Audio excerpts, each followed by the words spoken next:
ನಾವು ಮಾಡತಕ್ಕಂತಹ ಪೂಜೆಯಲ್ಲಿ ಏಕಾಗ್ರತೆ ಇದ್ದಾಗ ಆ ಭಗವಂತನ ಒಂದು ಧ್ಯಾನವನ್ನು ಒಂದು ಧ್ಯಾಯಾಮಿ ಧ್ಯಾನಂ ಸಮರ್ಪಯಾಮಿ ಒಂದು ಪೂಜೆಯನ್ನು ಮಾಡಬೇಕಾದ್ರೆ ಒಂದು ಚಿತ್ರಪಟಕ್ಕೆ ಒಂದು ಫೋಟೋಕ್ಕೆ ಪೂಜೆಯನ್ನು ಮಾಡ್ತಾರೆ, ಕೆಲವು ವಿಗ್ರಹಕ್ಕೆ ಪೂಜೆಯನ್ನು ಮಾಡ್ತಾರೆ.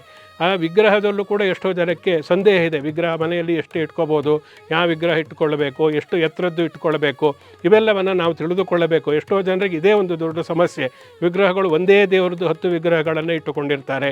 ನಮ್ಮ ಆದಿಪುರುಷರು ಏನೇ ಶಂಕರಾಚಾರ್ಯ ಇರ್ಬೋದು, ನಮ್ಮ ಆಚಾರ್ಯರೆಲ್ಲರೂ ಕೂಡ ಇವುಗಳನ್ನು ನಮಗೆ ಪ್ರತಿಯೊಬ್ಬರು ಕೂಡ ಸಾಮಾನ್ಯ ಮನುಷ್ಯನಿಗೂ ಕೂಡ ಜೀವನವನ್ನು ಹೇಗೆ ನಡೆಸಿಕೊಳ್ಳಬೇಕು ಅನ್ನತಕ್ಕಂಥ ಬೋಧನೆಯನ್ನು ಮಾಡಿದ್ದಾರೆ. ಪಂಚಾಯತನ ಪೂಜೆ ಅಂತೇಳಿ ಇದೆ.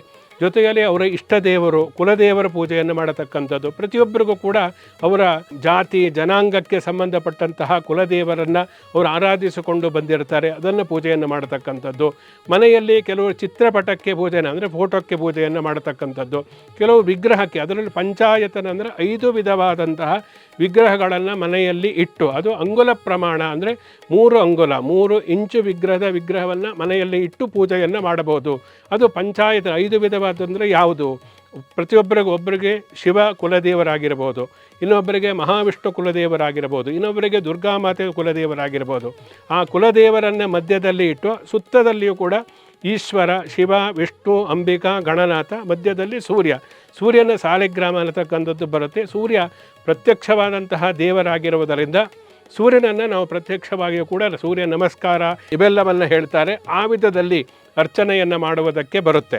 ಹೀಗೆ 5 ವಿಧವಾದಂತಹ ಪಂಚಾಯತನ ಪೂಜೆಯನ್ನು ನಮಗೆ ಬೋಧನೆಯನ್ನು ಮಾಡಿರತಕ್ಕಂಥದ್ದು ಕೊಟ್ಟಿರತಕ್ಕ ಶಂಕರಾಚಾರ್ಯರು.